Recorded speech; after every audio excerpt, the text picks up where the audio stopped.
자, 오늘 새벽에 하신 말씀은 에스라입니다. 우리 에스라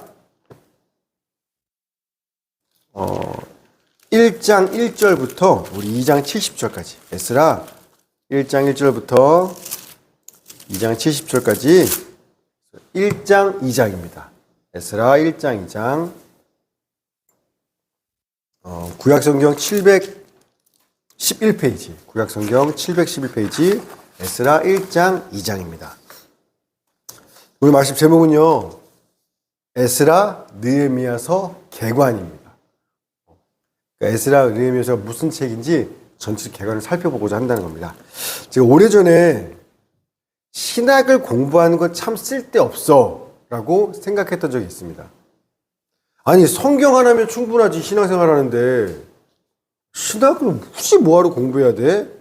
라고 생각했던 적이 있었는데, 지금은 그게 얼마나 단순하고 정말 잘못된 생각인지를 제가 알게 됩니다. 알아서 압니다. 목회를 실제로 한 20여 년 하면서 이런 깨달음을 정말 신학은 필요하겠다라는 걸 실질적으로 제가 경험하게 된 두 가지 케이스가 있습니다. 첫째, 이단들을 만나면서 신천지, 하나님의 교회, 여호와 증인들 제가 그동안 만나면서 이제 대화를 여러 번 해봤는데, 신학 공부가 필요하구나라는 걸 알아요. 그 사람들이요, 만나면 성경을 펴고 어느 구절을 가리키면서 저한테 이게 이런 말씀이라고 해석을 설명을 해줍니다. 근데요, 당황스러워요. 왜냐하면 전혀 잘못된 해석이거든요. 그들은 성경에 써있죠. 자, 성경에 써있죠. 성경적인 거예요. 이게 성경적인 해석이에요. 제 얘기가 아니라요, 성경 이야기예요 라면서 설명을 하는데, 도대체 그 구절이 써져 있는 그 책이, 성경책이 언제, 누가, 누구를 대상으로, 왜, 어떤 걸 말하고 싶어서 쓴 책인지에 대한 가장 그 책에 대한 기본적인 이해조차도 없는 거예요. 뿐만 아니라 그 시대, 지금부터 2000년, 2400년 전 옛날 책이란 말입니다. 그 시대 사람들이 글을 쓸 때 어떤 문학 양식으로 쓰는지, 어떤 수사 용어를 쓰는지, 또 성경 전체 주제와 지금 그 책과 그 문장의 연관성, 또 특정 용어에 대한 개념과 이해, 그 당시에 대한, 지금 우리가 생각하는 그 말 말고, 이런 어떤 신학적인 기본적인 이해와 배경 전혀 없이 그냥 한두 구절을 이렇게 읽으면서, 선생님, 이거 이런 말씀이에요. 그렇게 문자에 써 있잖아요, 그렇게. 그러면서 자기네들은 성경 말씀을 있는 그대로 순수하게 믿는다고 말하는데, 제가 당황스러웠어요. 그건 순수한 게 아니라 무지하고 어리석고 잘못된 거거든요. 순수하게 믿는 게 아니라. 그래서 제가 어떤 날은 답답해서 그 구절 말고 그 한 장을 같이 한번 읽어볼까요? 그랬어요. 문 앞에 서서 여호와 증인하고. 그래서 그 한 장을 같이 읽었습니다. 읽고, 자, 이거 그러면 이 절 무슨 내용 같으세요? 아까 제가 설명한 그대로예요. 그래서 당황스럽게. 이미 내가 어떻다고 생각하고 나서 그 구절을 보니까, 제가 이거 초등학생이 읽어도요, 그냥 읽으면 이 내용이 무슨 내용이구나 알아요. 예를 들어 하나님 6개 보면 욥한테 비꼬는 내용입니다. 네가 참 세상을 다 알겠구나라고 보면서, 거 봐요, 이렇게. 이거 지금 비꼬고 있는 거잖아요. 모른다고. 근데 그걸 이해 못해요. 이런 식으로 한 구절만 따로 하니까 잘 깨닫지, 전체를 모르니까 모르는 겁니다. 그래서 신학 공부가 필요하구나. 그 책이 왜, 언제, 누가, 어떤 목적으로 쓰여졌는지, 또 기본적인 양식들에 대해서 공부하지 않고서 이해만 하면 힘들겠다. 두 번째, 이단뿐만 아니라, 이단은 아니더라도 혼자서 성경을 열심히 읽고 진지하게 묵상하시는 정말 소중한 분들이 있습니다. 근데 제가 그런 분들을 만나면서도 신학이 필요하겠다라는 걸 깨닫습니다. 부끄럽지만 제가 그런 분들을 만나면 목사인 저보다요, 성경에 대해서 훨씬 더 많이 알아요. 거의 구절을 외워버립니다. 저는 그렇게 다 외우지 못하거든요. 얼마나 간절한 마음으로 성경을 붙들고 묵상했는지 알겠어요. 그렇지 않으면 외울 수가 없거든요. 자, 그런데 역시나 역사, 시대, 문화, 신학에 대한 기본적인 이해와 지식 없이 진짜 성경만, 창세기부터 계시록 성경만, 요것만 계속 계속 보고 묵상하다 보니까 어떤 말씀을 해석할 때 이게 무슨 말인지 이해할 때 자신의 개인적인 상황, 성장 배경, 지금 나의 입장 또는 어떤 그런 것들에 따라서 또 자신의 취향, 성격 여기에 따라서요 말씀을 전혀 다른 의미로 이해하고 해석하면서 하나님과 복음에 대해서 오해하고 있는 부분들이 있다는 걸 제가 알게 됐습니다. 그래서 아무리 똑똑한 천재라 할지라도 나 혼자 성경을 보는 것들이 아니라 지난 2000년 동안 수많은 믿음의 우리 선배들이 평생 성경을 연구하고 또 성경뿐만 아니라 성경 연구를 필요했던 역사, 문화, 자연과학 등등 이 모든 것들을 다 쌓아서 그것들을 정리하고 체계화시킨 기본적인 신학 지식과 이해를 가지고서 성경을 읽고 묵상하고 이해하는 게 정말 중요하다 라는 것들을 제가 실제 목회를 하면서 깨닫게 되었습니다. 그래서 제가 옛날에 신앙생활 성경이면 충분하지라고 했던 게 얼마나 단순하고 어린아이 생각인지를 제가 깨닫게 됩니다. 그래서 하나님은요 우리가 혼자서 성경을 보고 예수 믿도록 안 하셨어요. 우리 개개인한테 얘만 주신 게 아니라 뭐냐, 교회 안에 이 성경 말씀을 연구하고 가르친 이 말씀을 가르쳐야 될 사명을 가진 사도, 선지자, 교사들을 따로 세우신 겁니다. 안 그러면 교회 안에 저 같은 사도, 성경 교사들이 필요 없는 거예요.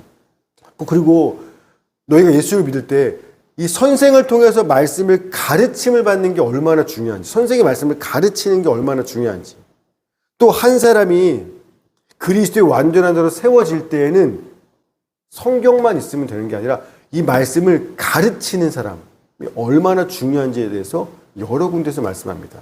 보세요. 고린도전서 12장 28절 하나님이 교회 중에 몇을 세우셨으니 첫째는 사도요, 둘째는 선지자요, 셋째는 교사라. 교회 중에 세우신 겁니다. 디모데전서 4장 13절 내가 이를 때까지 디모데야 너는 권하는 것, 사람들에게 권하는 것, 가르치는 것에 전념하라. 그러니까 읽는 것, 권하는 것, 가르치는 것. 너도 읽고 다른 사람을 권면하고 가르치는 것에 전념하라. 골로새서 1장 28절 우리가 그를 전파하여 각 사람을 권면하고 또 모든 지혜로 각 사람을 가르치는 것은 각 사람을 그리스도 안에서 완전한 자로 세우려 함이니. 그러니까 한 사람이 그리스도인을 성장하기 위해선 우리 선생 같은 자들이 말씀을 계속 권하고 가르쳐 이걸 통해서 한 사람이 성장하는 겁니다. 혼자서 크는 게 아니에요. 아이들이 혼자 클 수 없이 부모가 물론 커서는 나도 부모가 되죠. 누군가를 키워낼 수 있는. 그러나 아이에서 클 때는요 혼자서 젖병 물고 크는 게 아니라 누군가 자기가 먹여서 젖을 먹여줘야만 클 수 있도록 이게 하나님이 정하신 신앙의 원리라는 겁니다. 그래서 선생이 정말 중요한데 그래서 제가 왜 이렇게 서론이 기냐면 10월 달까지 저희가 역대기를 끝내고 11월 오늘 첫째 주죠. 11월 첫 주부터 12월 첫 주까지 한 달 동안 에스라 느헤미야서 붙어 있어요. 이 두 개의 말씀을 볼 텐데 이 책들은요 특별히 언제, 어디서, 누가, 왜, 어떤 시대적 상황과 필요에 해서 뭘 말하고 싶은지에 대한 기본적인 이해가 없이 이 책들은 그냥 읽으면 문자 그대로 그냥 읽으면 이게 무슨 말이야? 아닥사스다 왕은 뭐야 도대체? 고레스는 뭐지? 이런 것들. 포로에서 돌아가라?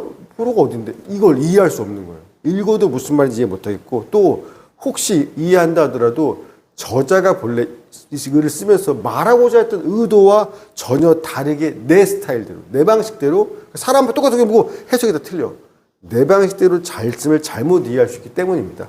그래서 오늘부터 앞으로 한 달간 보게 될 에스라 느헤미야서의 오늘 첫 시간이라서 그래서 이 에스라를 본격적으로 읽기 전에 먼저 우리가 알아야 될 기본적인 내용들을 오늘 이 시간 같이 한번 짧지만 시간이지만 나눠보고자 합니다. 그래서 제목이 에스라 느헤미야서의 개관이에요. 먼저 에스라 느헤미야는 우리 성경에 보면 에스라서 그 다음이 느헤미야서 두 권으로 나누어져 있지만 본래 히브리 성경에는 한 권입니다. 에즈라라고 해서 한 권의 책입니다. 자, 그런데 이 히브리 성경을 헬라어 70인용으로 번역하면서 에스라와 느헤미야를 시대에 따라서 앞부분과 뒷부분에서 이렇게 두 권의 책으로 나눴습니다. 그래서 왜 한 권의 책이냐? 본래는 저자가 한 사람이거든요. 에스라라는 사람이 이 두 권의 책을, 사실 한 권의 책을 쓴 거고 후대에 두 개로 나눈 겁니다. 자, 에스라라는 이 사람이 쓴 책이 이 에스라 느헤미야 말고 또 한 권이 더 있어요. 뭔지 혹시 아시겠습니까? 우리가 10월 달까지 봤던 역대기예요. 그래서 우리 성경 순서대로 역대기, 에스라, 느헤미야, 에스더 요게 다 거의 같은 시대입니다. 그래서 역대기, 에스라, 느헤미야는요, 에스라 한 사람이 쓴 책입니다. 그래서 역대하 마지막 36장 제일 끝하고 에스라 1장 1절부터 가장 처음하고가 똑같은 내용이에요. 보세요. 자, 우리 역대하 36장 22절, 23절. 역대하 36장 22, 23. 시작. 바사의 고레스 왕 원년에 여호와께서 예레미야 입으로 하신 말씀을 이루시려고 여호와께서 바사의 고레스 왕의 마음을 감동시키심에 그가 온 나라에 공포도 하고 조서도 내려 이르되 바사 왕 고레스가 이같이 말하노니 하늘의 신 여호와께서 세상 만국을 내게 주셨고 나에게 명령하여 유다 예루살렘 성전을 건축하라 하셨나니 너희 중에 그의 백성된 자는 다 올라갈지어다. 너희 하나님 여호와께서 함께 하시기를 원하노라 하였더라. 아멘. 이게 무슨 말이냐면 남유다 왕국이 우리 역대기 계속 봤던 여러 왕들, 그 유다 왕국이 바벨론에 의해서 BC 586년에 멸망합니다. 그리고 48년 후에 BC 538년에 그 바벨론 제국이 바사, 여기 성경에는 바사라고 되어 있는데 페르시아 제국을 얘기해요. 이 페르시아를 히브리어로 파레스라고 얘기했는데 이걸 우리말로 바꾸면서 바사라고 쓴 겁니다. 그래서 이 페르시아 제국, 이 바벨론을 또 멸망시켜요. 그래서 이 멸망시킨 게 페르시아의 고레스라는 왕인데 이 고레스 왕이 페르시아를 멸망시킨 후에 바벨론이 포로로 잡아왔던 유다 백성들한테 너희는 내가 자유를 줄게. 너네 나라로 유다로 돌아가. 라는 이 고레스 칙령을 발표합니다. 돌아가서 뭐 하라고? 너희 하나님, 여호와 하나님의 성전을, 예루살렘 성전을 다시 건축해. 이 고레스 칙령을 발표하는 겁니다. 요거로서 역대하가 끝이 나요. 자, 그런데 에스라 1장이 어떻게 시작하나 보세요. 에스라서 1장 1절부터 3절. 시작. 바사왕 고레스 원년에 여호와께서 예레미야 입을 통하여 하신 말씀을 이루게 하시려고 바사왕 고레스의 마음을 감동시키심에 그가 온 나라에 공포도 하고 조소도 내려 이르되 바사왕 고레스는 말하노니 하늘의 하나님 여호와께서 세상 모든 나라를 내게 주셨고 나에게 명령하사 유다 예루살렘의 성전을 건축하라 하셨나니 이스라엘 하나님의 참신이라 너희 중에 그의 백성된 자는 다 유다 예루살렘으로 올라가서 이스라엘 하나님 여호와의 성전을 건축하라. 그는 예루살렘에 계신 하나님이시니라. 아멘. 똑같죠? 단어와 문장까지. 자, 그래서 성경 순서대로 역대기 다음에 에스라는 이어지는 내용이에요. 그래서 역대기가 유다 왕국이 우리 역대하 같은 경우는 솔로몬부터 마지막 시드기야까지 유다 왕국 멸망하기 전까지 유다 왕들의 이야기였다면 에스라는 그 멸망에서 바벨론 포로로 끌려간 사람들이 다시 본토로 돌아온 포로 귀환한 유다 백성들이 어떻게 살았는지 이들의 이야기를 기록하고 있는 게 에스라 느헤미야서입니다. 마치 뭐와 같냐? 신약에도 이런 게 있어요. 누가복음과 사도행전 같은 거예요. 이 둘이 이어지죠. 저자가 한 사람이 둘 다 저자가 누가예요. 그래서 예수님의 탄생부터 하늘을 승천하시기까지의 그 이야기를 먼저 써요. 시대적으로. 그게 누가복음. 그리고 이어서 예수님이 승천하신 이후에 이 땅에 남아있는 사도와 제자들을 통해서 어떻게 복음의 땅까지 펼쳐지는지 그 역사를 기록한 게 사도행전. 이런 식으로. 그런 식으로 지금 역대기 그 다음이 에스라 느헤미야가 되는 겁니다. 또 이 에스라 그래서 역대기와 에스라 느헤미야는요 주제가 같아요. 강조하고 있는 성전, 성전에서의 제사, 또 성전에서의 직무로 섬길 레위인들의 직무, 요것들을 굉장히 강조하고 그거 집중적으로 글을 쓰고 있습니다. 또 사람마다 글을 쓰면 다 야 이거 누구 글이네 딱 우리 보면 알죠. 우리 일기 쓰니까 우리들 다 우리 교회는 그 문체인데 역대기 에스라 내 문체가 거의 비슷해요. 그래서 우리는 이 세 권의 책은 한 사람이 쓴 거구나. 역대기 누가 써도 안 넣어. 그러면 에스라다라는 걸 저희가 알 수 있는 겁니다. 자, 그럼 도대체 에스라는 누구야? 그리고 왜 이 책을 쓴 거야? 이런 내용들도 알아야겠죠. 이것은 당시의 시대적 상황을 알아야만 하는데, 먼저 이 바사, 페르시아의 고레스 왕이 다 돌아가 칙령을 발표하고 나자 그 다음에 BC 537년에 포로로 끌려왔던 사람들 중에 일부가 유다인들이 그래 돌아가자 본토로 돌아갑니다. 그런데요, 한 번에 돌아가는 게 아니라 세 번에 걸쳐 돌아가요. 포로 기간이. 먼저 고레스 칙령이 내려지고 1차 포로 기한, 그 다음에 BC 537년에 1차 포로 기한이 있습니다. 우리 에스라서 2장 1절 2절. 에스라서 2장 1절 2절 시작.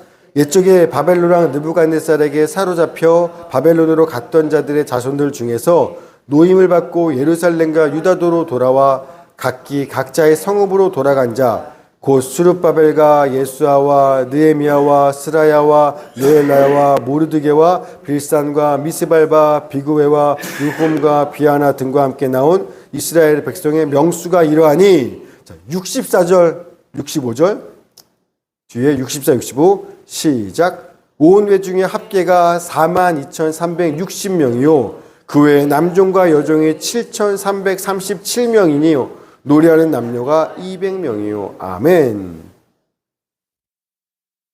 즉 다윗, 이게 1차 포로기 한 사람인데 다윗의 후손이었던 첫 번째 스룹바벨 왕족입니다. 스룹바벨과 그 다음 예수와 대제사장의 후손이에요. 요 두 사람이 대표로 1차 견제 대표로 돌아오면서 총 42,360명의 유다 백성들, 그리고 7,337명의 남녀 종들, 또 노래하는 남녀 200명, 그래서 총 5만여 명 정도의 사람들이 1차로 돌아오게 됩니다. 유다로 귀환합니다. 자, 그런데요, 학자들 연구에 의하면 그 당시 포로지에 바벨론 포로에 살고 있던 유다 백성들의 전체 숫자를 얼마로 잡냐? 300만 명으로 잡아요. 그런데 돌아온 사람이 얼마라고요? 5만 명이에요. 맥시멈 잡아봐요. 그러니까 295만 명은 고레스 왕이 보양 본토로 돌아가서 예루살렘 성전을 건축해라고 했는데 안 돌아간 겁니다. 고향으로도 안 간 겁니다. 근데 이해가 훨씬 돼요. 왜냐하면 바벨론 포로지에서 수십 년을 살면서 이미 자리 다 잡아놨는데 이거 다 버리고 이미 나라가 전쟁으로 폐허가 된 황폐한 그 땅으로 다시 돌아가면 처음부터 다시 벽돌부터 다시 지어야 되는데 뿐만 아니라 돌아가는 길이요 1500km예요. 비행기가 아니라 걸어서 최소 4개월입니다. 위험하기도 하고. 그러니 내가 왜? 싫은 거예요. 그러니까 이 고레스의 칙령으로 인해서 하나님 예언하셨거든요. 예전에 옛날에 예레미야와 이사야를 통해서 포로기한 70년이 차면 내가 포로의 너희를 다시 내 고향 또 돌아오게 해서 복 줄 거야 라고 예언하신 그 말씀이 실제로 성취되는 걸 봤어요. 이들은 그 말씀 아는 사람들이니까.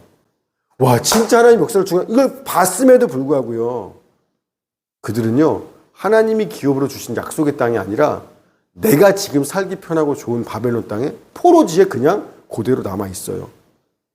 295만 명이 그 주의 약속의 말씀을 믿고 나는 힘들고 어려워도 주님 약속해서 그 땅 가겠어 돌아온 사람은요 5만 명밖에 안 돼요. 퍼센티지라면 60분의 1입니다. 60분의 1. 60명 중에 한 사람 돌아온 수준이에요. 여러분, 제가 말씀 보면서 그랬어요. 어느 시대든지 간에 하나님의 약속의 말씀을 믿고 붙들고서 믿음으로 그 십자가의 좁은 길, 좁은 문을 가는 사람들은 진짜 60분의 1 소수구나라는 것들이 알겠더라고요. 바라기는 여기 있는 여러분들은 그 60명 중에 59명이 아니라 60분의 1, 한 사람 한 사람 다 되시기를 주의 이름으로 축원합니다. 자, 이들에게서 유다로 돌아와서 뭐 했냐? 무너졌던 예루살렘 성전을 다시 건축합니다. 그런데 대적들이 방해해요. 자, 그래서 기초만 짓다가 그냥 포기해요. 공사를 멈춰요. 그때 하나님이 누구를 보내냐? 학개와 스가랴라는 두 선지자를 이들한테 보냅니다. 포로에서 돌아온 1차 귀환한 이 사람들한테. 그래서 야, 너희가 하나님의 성전 짓는 일은 뒤로 미루고 지금 너네 집부터 짓고 잘 사는 게 말이 돼? 이거 책망하시는 거예요. 여러분, 학개와 스가랴도 성경 책임 66권 중에 2권입니다. 따라서 이 2권의 성경은요, 이런 시대적 상황에서, 이런 배경에서, 이런 하나님이 목적으로 보내신 책이구나. 이걸 알고서 학개와 스가랴서를 읽으셔야 제대로 이해되지. 안 그러고 그냥 그 생명을 읽으면 멋대로 해석입니다. 스가랴서 비유 같은 거 잘못 해석할 수 있어요. 이런 거. 자, 이렇게 해서 유다 백성들이 학개와 스가랴 이야기를 듣고 우리가 잘못했네. 회개하고서 BC 520년 다시 멈췄던 예루살렘 성전 공사를 짓기 시작합니다. 그리고 4년이 지난 후에 BC 516년에 그 성전을 완공하죠. 물론 이전에 솔로몬이 세운 성전보다는 좀 보잘것없죠. 어쨌든 성전을 완공하게 됩니다. 자, 그렇게 성전이 완공되고 약 30여 년이 지난 후에 BC 485년에 이 페르시아의 한 왕이 등장해요. 아까는 고레스 왕이었죠. 그 등장한 왕이 누구냐? 아하수에로. 영하 300의 크세르크세스.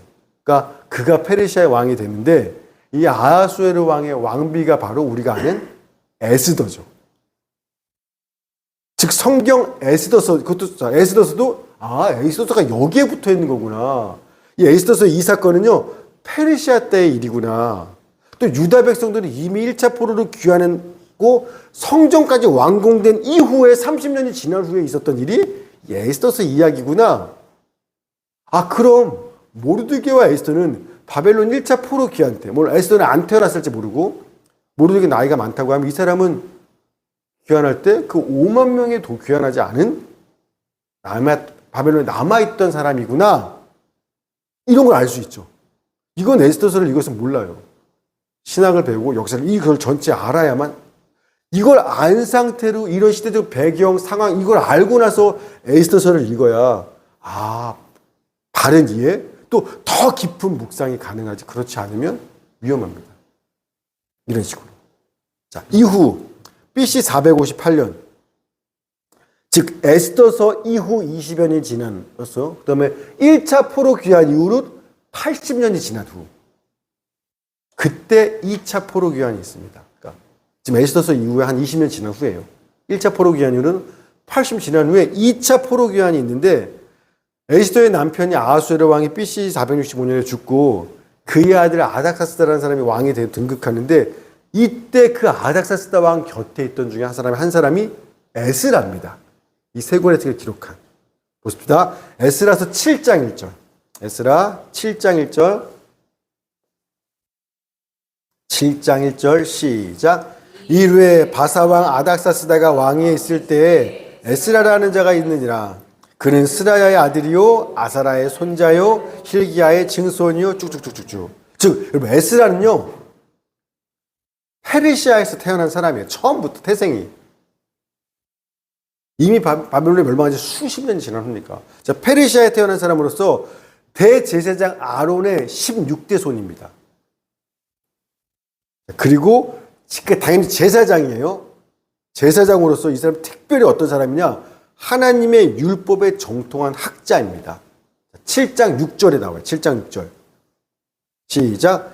이 에스라가 바벨론에서 올라왔으니 그는 이스라엘 하나님 여호와께서 주신 모세의 율법에 익숙한 학자로서 그의 하나님 여호와의 도우심을 입음으로 왕에게 구하는 것은 다 받는 자이더니. 그래서 에스라 앞에는 흔히 학사라는 얘기가 붙어요. 하나님 율법에 정통한 선생이기 때문에 그래요. 자, 근데 에스라 어떤 사람이냐? 어떤 직분이었는지 모르겠지만 왕한테 뭐든지 구하면 왕이 오케이 해. 그런 왕의 신입을 얻는 사람이 이 에스라였다니까. 에스라는 유대인이지만 왕은 페르시아 아닥사스다 왕이에요. 다른 이방 민족입니다. 자, 그런데 이 아닥사스다 왕 제7년에 이 에스라가요 왕한테 요청한 게 뭐냐면, 나 유다로 돌아가게 해주세요. 내 고향 가본 적도 없죠. 난 여기 태어난 사람이니까. 그러나 내 민족의 고향 땅으로 돌아가게 해주세요라는 요청을 하는 겁니다. 그래서 귀환하게 되는 거예요. 7장 7절 8절. 7, 8절 시작. 아닥사스다 왕 제7년에 이스라엘 자손과 제사장들과 레위 사람들과 노래하는 자들과 문지기들과 느디님 사람들 중에 몇 사람이 예루살렘으로 올라올 때 이 에스라가 올라왔으니 왕의 제7년 5째 달이라. 아멘. 이게 BC 458년에 있었던 2차 포로 귀환입니다. 2차 포로 귀환의 대표자가 바로 에스라. 그러니까 1차 포로 귀환 후 80년이나 지난 후에서야 2차 포로 귀환이 에스라에서 이루어지는 겁니다. 자, 그럼 질문이 있어야죠. 에스라가 왜 그냥 잘 살고 왕에게 신임 받으면 편하게 잘 살았을 텐데 왜 페르시아 왕한테 나 유다 고향으로 돌아가서 왜 요청했을까요? 이걸 또 알아야 돼요. 그게 뭐예요? 7장 10절에 나와요. 7장 10절. 시작. 에스라가 여호와의 율법을 연구하여 준행하며 율례와 규례를 이스라엘에게 가르치기로 결심하였더라. 아멘. 왜 돌아가냐?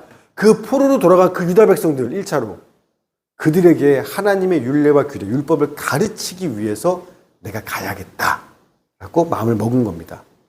이 1차 유다 포로 귀환자들의 첫 번째 사명은 뭐였냐면 무너진 예루살렘 성전을 다시 건축하는 거였어요. 자, 그런데 하나님이 그 명령을 내리시면서 하나님의 의도는요, 단순히 바벨론에 있는 무너진 성전을 건물 다시 지으란 이야기가 아니라 뭐예요? 그 성전을 다시 짓고 그 성전에서 예배를 회복하라는 겁니다. 하나님을 향한 예배를 회복함으로 또 말씀이 선포되고 예배를 드리고 그러므로 말미암아 너희의 백성들의 삶이 이전에는 내 언약을 깨어서 포로 끌려갔지만 이제는 다시 내 말씀대로 율법대로 순종하는 이런 거룩한 성전의 삶을 살으라고 하나님이 성전을 지으라고 한 거예요. 자, 그런데 이들이 성전 건물은 졌어요. 그런데 백성들의 삶은 여전히 하나님을 경외하고 제사하고 율법을 지키는 삶이 아니었어요. 하나님의 율법에 금지한 이방 여자들과 결혼하고 더러운 문화에 여전히 물들어 그것 때문에 망해서 갔으면서 돌아왔는데 여전히 그렇게 살아. 그걸 에스라가 알고 안 되겠다. 내가 가서 하나님의 율법대로 살도록 가르쳐야 되겠다라고 마음을 먹은 겁니다. 지금도 마찬가지죠. 교회 예배당 건물은 삐까뻔쩍해요. 와. 그런데 그 교회 안에 예배당에서 예배드리는 성도들의 삶이요 엉망진창이에요. 전혀 세상 사람과 구별되지 못해요. 그럼 그 예배당 건물이 무슨 의미가 있어요? 수백억을 드는 건물이.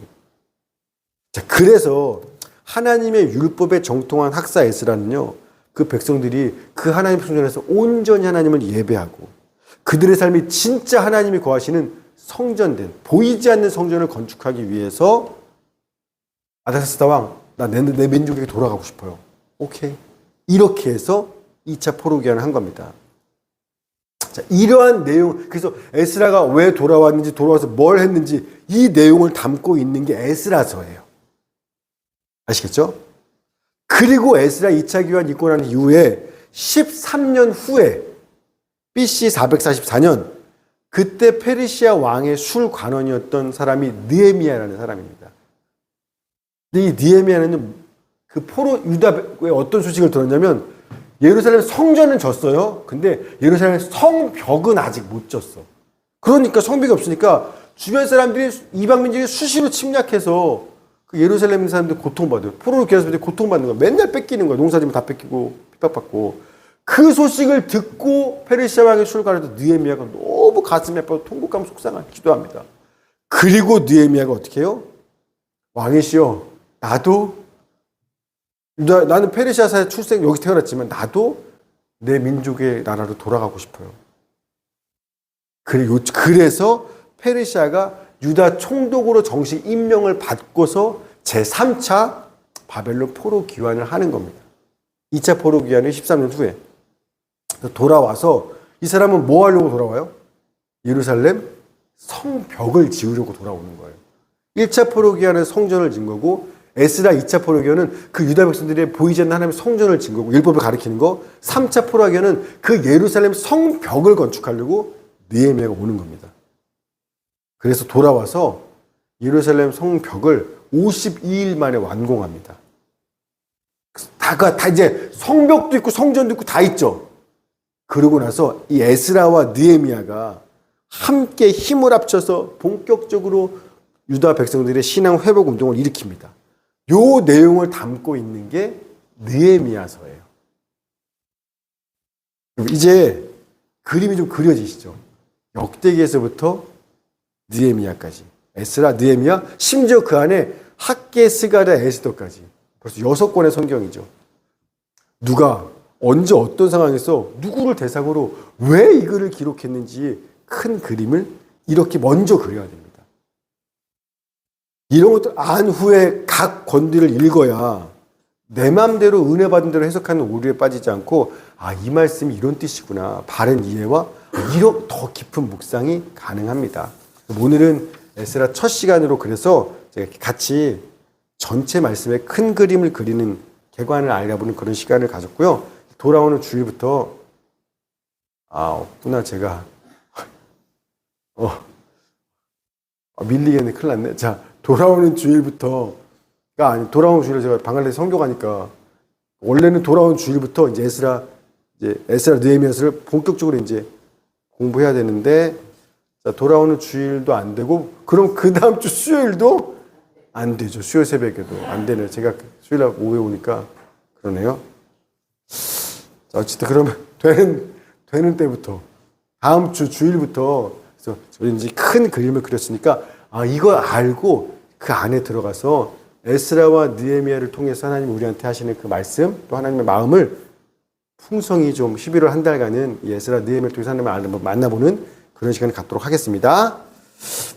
하나님 감사합니다. 오늘 이 새벽에 저희로 하여금 말씀의 큰 그림을 그려주시니 감사합니다. 하나님 저희가 말씀의 큰 그림을 모르고 우리 믿음의 선배들이 우리 선생님들이 가르쳐줬던 쌓아놨던 그런 것들을 모르고 나 혼자 말씀을 보면 내가 아는 소견에 따라서 말씀의 소견에 따라서 사사로의 말씀을 풀 수 있는 위험과 잘못된 위험이 있음을 알고 주님께서 좋은 선생님들을 많이 주시니 감사합니다.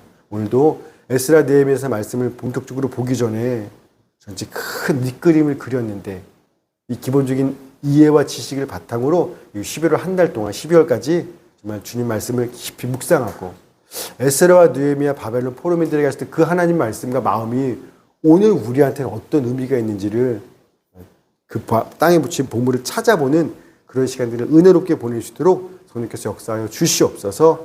감사드리며 예수님의 이름으로 기도했습니다. 아멘. 우리 주기도문하고 예배를 마치고 각자 주님 앞에 기도하는 시간 갖도록 하겠습니다. 하늘에 계신 우리 아버지여, 아버지의 이름을 거룩하게 하시며 아버지의 나라가